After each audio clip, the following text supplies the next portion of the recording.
Hello les amis, je vous retrouve pour une nouvelle vidéo sur le football et la Coupe du Monde des clubs 2025 et je vais vous faire le débrief en statistique du match Fluminense contre Chelsea, un match qui s'est terminé par la victoire de Chelsea 2 buts à 0, un match qui avait lieu ce mardi 8 juillet pour le compte de la première demi-finale dans cette compétition et donc c'est Chelsea qui est le premier qualifié pour la finale de la Coupe du Monde des clubs 2025, une saison extraordinaire pour Chelsea. Je rappelle, ils ont gagné la Coupe d'Europe, la C4, et donc ils ont été aussi très très bons au championnat d'Angleterre et ils se qualifient 2-0 contre Fluminense. Alors on va revenir dans cette vidéo sur les buts de cette rencontre, mais surtout sur les statistiques des deux équipes pour comprendre un petit peu le déroulé de ce match et on terminera la vidéo par un aperçu de la prochaine finale et éventuellement du prochain adversaire de Chelsea. Alors une victoire 2-0, c'est vrai qu'ils n'ont pas été super en danger Chelsea dans ce match, il y avait peut-être de la fatigue côté Fluminense et Chelsea qui a un gros effectif qui a fait tourner pendant cette Coupe du Monde, et ben ça se ressent. Alors ils ont ouvert le score à la 18e par Joao Pedro, Chelsea, puis ils ont mené 1-0 à la mi-temps et en deuxième mi-temps, en début de deuxième mi-temps, Chelsea a marqué un deuxième but aussi par Joao Pedro à la 56e minute pour une victoire 2 buts à 0. Une victoire que l'on a l'impression qui était plutôt tranquille. Les statistiques, 54% à 46% de possession de balle pour Chelsea alors qu'ils ont mené dès la 16e minute, hein, quand même c'est fort. 503 passes tentées à 430, 455 passes réussies à 378, 90,4% de passes réussies à 87,9%. Donc collectivement, Chelsea était quand même beaucoup plus fort que Fluminense alors qu'ils ont en plus dominé, ils ont en plus ouvert le score très très tôt.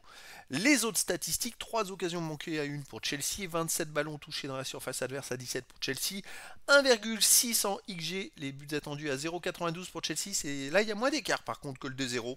17 tirs à 12 pour Chelsea, 5 tirs cadrés à 3 pour Chelsea, 4 tirs bloqués à 2 pour Chelsea, un poteau à 0 pour Chelsea. En fait, Chelsea est devant dans toutes les statistiques, ils ont dominé Fluminense. Les autres stats, 4 hors-jeu à 2 pour Chelsea, 4 corners à 3 pour Chelsea, 15 centres à 13 pour Fluminense, enfin une stat pour Fluminense, 9 interceptions à 8 pour Fluminense, 16 tacles à 9 pour Fluminense, 47 duels gagnés partout, 11 dribbles réussis à 7 pour Chelsea, 11 fautes partout, 2 jaunes à 1 pour Fluminense et pas de rouge.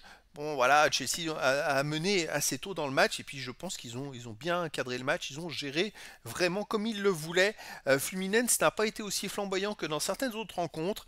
C'est une victoire méritée de Chelsea qui finalement arrive à se qualifier pour la finale en ayant perdu un match contre une autre équipe brésilienne. Donc c'est plutôt étrange, mais c'est comme ça, c'est le jeu qui veut ça. Et donc la finale, les amis, elle se jouera le dimanche 13 juillet prochain à 21h et ce sera face au vainqueur du Paris Saint-Germain Real Madrid.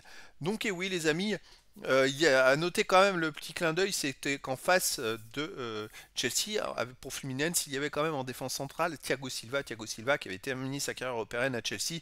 C'est quand même un beau clin d'œil. Et donc Chelsea affrontera soit le Real, soit le PSG. Ils ne seront pas forcément favoris, mais bon, on peut le voir, c'est une longue compétition, cette Coupe du Monde des clubs, avec beaucoup de matchs à jouer. C'est vrai qu'il y a eu 3 matchs de poule, puis c'est des huitièmes, quart demi et finale, ça fait quand même 7 matchs au total en un mois, et donc les équipes qui seront les plus frais pourront aller au bout. Alors attention, le PSG qui a quand même gagné la Ligue des Champions, qui a fait une grosse saison, le Real Madrid il y a quand même un effectif de fou. Ça va être très intéressant. En tout cas, Chelsea n'a plus qu'à patienter. Ils vont pouvoir regarder tranquillement la deuxième demi-finale. Donc ça, c'est top pour eux. Donc voilà les amis, écoutez, c'était le débrief en statistique du match Fluminense contre Chelsea, un match qui s'est terminé par la victoire de Chelsea 2 buts à 0 et donc la qualification de Chelsea pour la finale de la Coupe du Monde des clubs 2025. Voilà les amis, je vous dis à très bientôt pour une nouvelle vidéo.